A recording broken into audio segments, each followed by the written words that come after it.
Tylko ty Burlington, por favor.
Yes, pants, bro.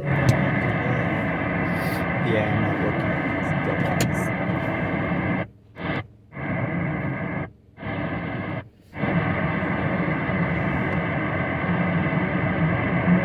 Legal decision making.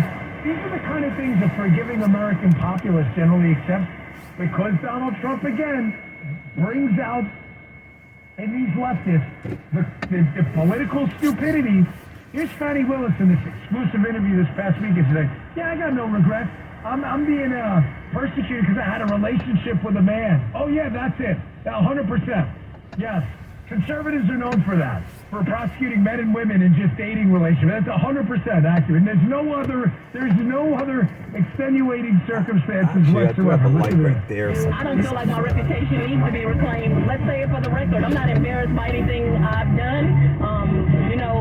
I guess my greatest crime is I had a relationship with a man, but that's not something that I find embarrassing in any way. And I know that I have not done anything that's illegal. No, my team's been continuing to work, and I think the media, and especially organizations like yours, have been paying attention. All while that was going on, we were writing responsive briefs. We were still doing the case in the way that it needed to be done. I don't feel like we've been slowed down at all. I do think that there are efforts to slow down this train, but the train is coming. I love this faux, fake, silly, stupid bravado. Alvin Bragg, Letitia James, Fannie Willis. It's so pathetic. The train is coming. It's like they got together with a bunch of second graders and they were like, hey, give us a couple of cool sound bites. Like, tell them the train is coming. This Charlene on Facebook says, man, Dan, they don't read the room too well. You think? Fanny, you really think outside of the 25 or 30% of America who will be absolute lunatics no matter what, will never convince these are the far leftists, you really believe that appeals to anyone? That America doesn't see through what you did? Sane people. The train's coming. By the way, I hate that. I can't stand. There's always a drama queen in the group. We even had him in my last job. It's not often, but there's always a one who thinks he's like in an action movie. I'm not going to say this, but we had this one, oh my God. It was an event one time and like a car backfired and it was like, everybody just go. Like everybody thinks they're acting in like an, just stop, the train's coming. Who told you to say that? Was there like a focus group you put together? The train's not coming. You just got hit by it, and you got caught doing this with your guy. The train's coming. What a goofball. You sound like an idiot. I'm going to start doing that, Jim. I'm going to end with it. At the end of every segment, folks, I'm going to end with something like unnecessarily dramatic. You ever see that commercial? Unnecessary action hero. You ever ever see that? And the guy jumps out of the screen and like, well, that was unnecessary. He's like, I know, I'm the unnecessary action hero. That's Fannie Willis. We're going to do that on the show. In addition to my terrible singing. At the end of every segment, we're going to be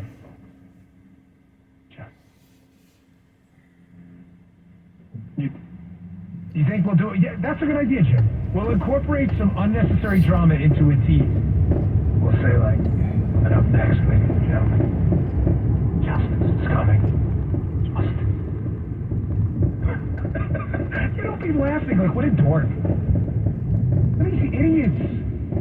The train is coming. There's a train. There's a train is coming. I say that as a joke sometimes. Like, yeah, the train is coming. Jump on it or get hit by it. What a dope. Now, you know I'm no big fan of Frank Luntz. I mean, this guy's as swampy as it gets. Their pollster. It's my final point on this, I promise you. I'm just so obsessed with this because there are so many people depressed. Dan, it's never going to stop the attacks on Trump. Yes, they are awful. I am 100% with you. Obviously, I love Donald Trump. I'm just telling you there is a bright side. And the bright side is this is absolutely 100% backfired. How do I know? When the king of the swamp, Frank Luntz, a guy who's been working with swampies forever, goes on to a CNN panel and basically says to them straight to their faces, like, you guys realize that you're blowing this guy up, correct? That's how you know we're winning. Now, Donald Trump may be hurting. It's causing him real damage to his finances and stuff, no doubt. But the political damage is almost exclusively on the left. Listen to this guy. Again, this guy is no big fan of Donald Trump. Check this out. The politics of this. Folks in the Biden campaign are already starting to refer to Donald Trump as broke Don, which is interesting. And then there is the possibility that the New York Attorney General, Letitia James, would have to start, or would start, seizing assets, maybe even buildings. How do you think that would play? I want you to remember this moment, and don't forget it. If the New York Attorney General starts to take his homes away, starts to seize his assets, it's all going to be on camera. Pundits are going to sit there and scream about this. This man cannot be elected. You're going to create the greatest victimhood of 2024, and you're going to elect Donald Trump. If they take his stuff, he's going to say that this is proof that the federal government and the establishment and the swamp in Washington and all the politicians across the country and the attorneys generals and all of this, that this is a conspiracy to deny him the presidency. He's going to go up in the polls just like he went up every single time they indicted him. I just read to you the Decision Desk HQ favorability polling, where Donald Trump's favorability is now positive for the first time in an aggregation of 296 polls. This is the kind of thing you would think common sense Democrats would come in and try to put a cap on the volcanic stupidity, but they can't. I had a theory on this early on in my podcast in the Donald Trump era. And I call it, I'll make it a family-friendly version of it. It's kind of got a different edge to it on the podcast. We'll call it the Show Your Butts thing. Because you may be asking, okay, you made your point that the Democrats are just going to double down on stupid, even as stupid slaps them in the face, and Donald Trump goes up in the polls, but why? And the reason's this. You need to understand if you've been a student of politics, and maybe you do. And over the last 40 or 50 years, the Democrats have destroyed us in the messaging game because they have a megaphone, we don't. They can just scream louder. They've had the media, and we haven't had it. And they are used to controlling the narrative. In the era of Cronkite, Brokaw, Jennings, even for a brief time, Katie Couric and all them, rotating in and out of these big three major networks, pre-Fox, whatever the Democrats said was the national narrative because there was no other national narrative. There was no Fox. There was no nothing. It was basically Rush Limbaugh, and that was it. They owned the narrative. They owned the major papers. There were very few conservative papers. So if they said it, it was true. So what happens with messaging skills is like any muscle. If you don't use it, it atrophies. It shrinks. Messaging skills are no different. They're like muscles. The Democrats never had to learn how to respond to an effective messenger like Donald Trump because there was no reason to. If they said George H.W. Bush doesn't know how to use a supermarket scanner, then that was it. wow, look how out of touch this guy is.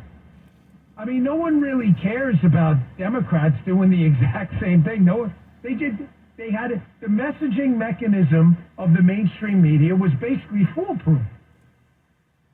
Donald Trump comes around, social media comes around. You got the Blaze, Breitbart, Drudge before they went crazy. You got Fox News, Newsmax, OAN.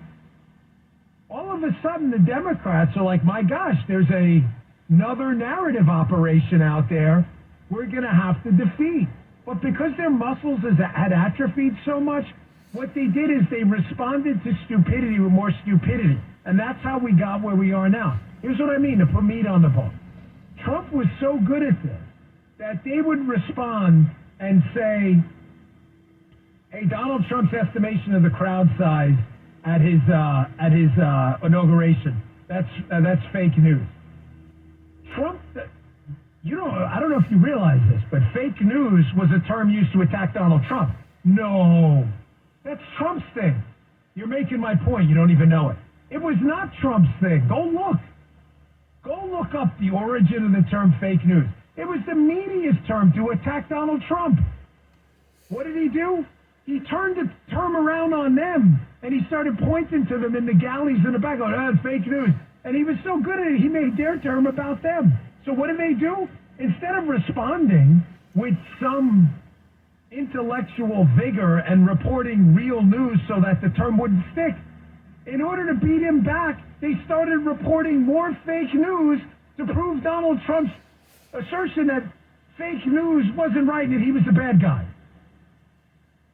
It was, so I call it the show your butts theory, because it was like they had to one-up each other with the stupid to take out Trump. One guy would be like, he's definitely an authoritarian. One guy would be like, guy's a Nazi. Another guy would be like, he's a serial killer. The other guy would be like, I saw him kill people. Then the next one was like, puppies too. And he tortures animals. And he pees with the door open. None of this stuff is true. But you see how each time they got beat back, instead of going back and going, hey, maybe if we reported real news, the fake news label wouldn't stick, they had to respond with more fake news to try to take out what they couldn't be. They all had to show their butts. And everybody saw it. And they were like, yeah, it's kind of ugly. Put that away. That's how he beat them. He just never stopped one-upping them. And instead of them dialing it back and focusing on what they were supposed to do right, the news, they responded back in a name-calling game against the name-calling soundbite champion. And they just got smoked. I got a cool cut coming up from Dana White about Donald Trump next, because this is the guy I know. The guy you probably don't get to see too often. More coming up next.